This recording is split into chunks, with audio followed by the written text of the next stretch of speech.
Crime 101 എന്ന് പറഞ്ഞ Hollywood പടം കണ്ടു. ഇതിപ്പോൾ തിയേറ്ററിൽ റിലീസ് ചെയ്തൊരു പടമാണ്. ഇന്നലെ റിലീസ് ചെയ്തൊരു പടം. ഒക്കെ നമ്മുടെ ക്രിസ് ഹെംസ്വർത്തും മാർക്ക് റഫലോയൊക്കെയാണ് ഇതിൽ പ്രധാന വിഷയം കൈകാര്യം ചെയ്യുന്നത്. ഒരു ക്രൈം ത്രില്ലർ, ഒരു ഹൈസ്റ്റ് ക്രൈം ത്രില്ലർ എന്ന രീതിയിലാണ് ഈ സിനിമ പ്രസൻറ്റ് ചെയ്തിട്ടുള്ളത്. പക്ഷേ ഒരു ക്രൈം ത്രില്ലർ ജോണറിലൊന്നും വരുന്ന എനിക്ക് തോന്നുന്നില്ല. ഒരു ഡ്രാമ മോഡിലുള്ളൊരു പടമാണ്. ഭയങ്കര സ്ലോ പേസിൽ പോകുന്നൊരു പടമാണ്. 2.5 മണിക്കൂർ എന്തുകൊണ്ട് ഈ ഒരു പടത്തിന് റൺ ടൈം.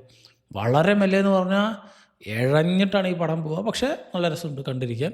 മെല്ലെയാണ് കഥ പറച്ചിൽ. ഇതിപ്പോൾ ഒരു ത്രില്ലർ സ്വഭാവത്തിലേക്ക് ഒരിക്കലും ഈ സിനിമ കയറുന്നില്ല. പിന്നെ എന്തുകൊണ്ടാണ് ആ ഒരു കാറ്റഗറിയിൽ പെടുത്തിയെന്നും അറിയില്ല. കാരണം ഇതിൽ വലിയ രീതിയിലുള്ള ട്വിസ്റ്റോ സസ്പെൻസോ ഒന്നുമില്ല. വളരെയധികം സ്ട്രൈറ്റ് ഫോർവേഡ് ആയിട്ടാണ് ഇതിൻ്റെ കഥ പോവുക. ആൻഡ് ഇത് അടുത്ത് നടക്കാൻ പോകുന്നത് എന്താതൊക്കെ നമുക്ക് പ്രഡിക്റ്റബിൾ ആണ്. പക്ഷേ നമ്മളിങ്ങനെ കണ്ടിരിക്കും എന്നുള്ള രീതിയിലുള്ളൊരു പടം. സംഭവം എന്ന് പറഞ്ഞാൽ നമ്മുടെ ക്രിസ് ഹെംസ്വർത്ത് ഒരു വലിയ നോട്ടോറിയസ് ആയിട്ടുള്ള ഒരു കള്ളനാണ്. കുറേ ഒരു സീരീസ് ഓഫ് ഹേസ്റ്റുകൾ മൂപ്പര് ചെയ്തിട്ടുണ്ട്. പക്ഷേ മൂപ്പര് ഈ വളരെ ന്യായം ഉള്ളൊരു കള്ളനാണ്.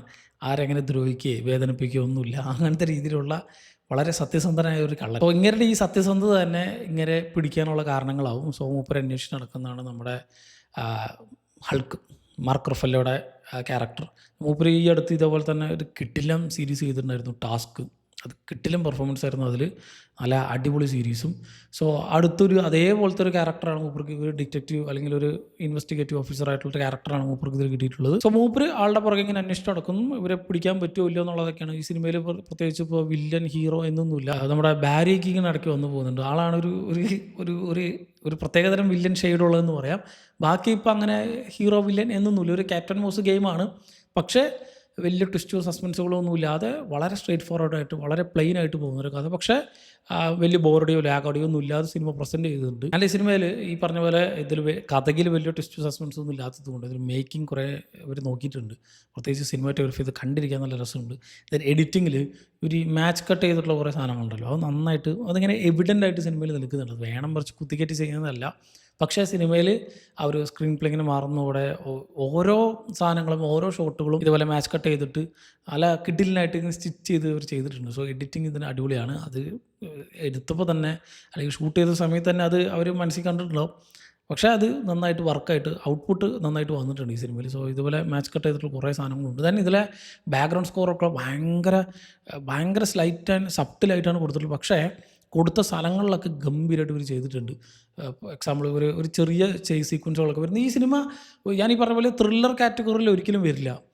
അതിനുള്ള കാരണം ഇതിൽ ഒരു ഹൈ ഒക്ടൈൻ ആയിട്ടുള്ള ഒരു സീക്വൻസുകളോ ഒരു ചെറിയൊരു ചേസ് സീന് മാത്രമേ ഉള്ളൂ. ചിലപ്പോൾ ഒരു പക്ഷേ ഇതിൻ്റെ ട്രെയിലറിലൊക്കെ ഫുള്ളായിട്ട് കാണിച്ചിട്ടുള്ള ആ ഒരു സീനായിരിക്കും. പക്ഷേ ആ സിനിമയുടെ ഒരു മിനിറ്റ് 2 മിനിറ്റ് മാത്രമേ ഉള്ളൂ. അതൊന്നും പ്രതീക്ഷിച്ചിട്ട് ഈ സിനിമ കാണരുത്. ദെൻ ഒരു ആക്ഷൻ പാക്ഡ് ആയിട്ടുള്ള ഒരു ആക്ഷൻ സീൻ പോലും ഇല്ല. അതാ ഞാൻ പറഞ്ഞു, ഒരു ആക്ഷൻ സീനില്ല, ഒരു ചേസ് സീനില്ല, ഒരു ത്രില്ലിംഗ് ആയിട്ടുള്ളൊരു ഒരു ടെൻഷൻ അടിപ്പിക്കുന്ന ഒരു അഡ്രിനാലിൻ റഷ് തരുന്ന ഒരു മൊമെൻറ്റും ഇല്ല. ഇതൊന്നും ഇല്ലെങ്കിലും ഈ സിനിമ ഇങ്ങനെ നമ്മൾ കണ്ടിരിക്കുക, നമ്മൾ ബോറടിപ്പിക്കാതെ സിനിമ ഇങ്ങനെ കൊണ്ടുപോകും. പക്ഷേ ഒരു മസ്റ്റ് വാച്ച് സാധനമോ ഒരു വേറെ ലെവൽ ഐറ്റോ എന്നൊന്നും ഞാൻ ഒരിക്കലും പറയില്ല. ഒരുപാട് ഹൈസ്റ്റ് പടങ്ങൾ നിങ്ങൾ കണ്ടിട്ടുണ്ടെങ്കിൽ നിങ്ങൾക്ക് ഇത് വലിയ പുത്തരായിട്ട് തോന്നില്ല. പക്ഷേ അധികം ഹൈസ്റ്റ് പടങ്ങളൊന്നും കണ്ടിട്ടില്ലെങ്കിൽ നിങ്ങൾക്ക് ഒരു വട്ടം ഒന്ന് കാണാൻ പറ്റുന്ന ഒരു ഐറ്റമായിട്ട് എനിക്ക് തോന്നി. ക്രിസ് ഹെംസ്വർത്തും ഈ പറഞ്ഞ മാർക്ക് റഫേല്, ബാരി കീഗനും ഹെയ്ലി ബെറി ഇങ്ങനെ ഉൾപ്പെടെ വലിയ താരനിരയുണ്ട്. ഇവരെല്ലാം തന്നെ വളരെ നീറ്റായിട്ടുള്ള പെർഫോമൻസും കാഴ്ചവെച്ചിട്ടുള്ള ഒരു ഡീസൻ്റ് ആയിട്ടുള്ളൊരു പടം. ഒരു വേറെ ലെവൽ ഐറ്റം ഒന്നും തോന്നിയില്ലെങ്കിലും കണ്ടിരിക്കാൻ പറ്റുന്ന അത്യാവശ്യം കുഴപ്പമില്ലാത്തൊരു ഐറ്റമായിട്ട് തോന്നി. പക്ഷേ ഇതിനെ ത്രില്ലർ എന്ന് പറഞ്ഞിങ്ങനെ പബ്ലിസിറ്റി ചെയ്യേണ്ടിയിരുന്നില്ല എന്ന് തോന്നി. ഒരു ഹൈ ഒക്ടൈൻ ത്രില്ലർ എന്നൊരു സാധനം പ്രതീക്ഷിക്കാതെ കണ്ടുപോക്കുക, ഒരു വട്ടം കാണാനുള്ള ഐറ്റമായിട്ട് എനിക്ക് തോന്നി. ക്രൈം 101 കണ്ടവരുണ്ടെങ്കിൽ സിനിമ പറ്റില്ല. നിങ്ങളുടെ അഭിപ്രായം എന്നുള്ളത് കമൻറ്റ് ചെയ്യുക. മറ്റൊരു വീഡിയോയിലൂടെ വീണ്ടും കാണാം.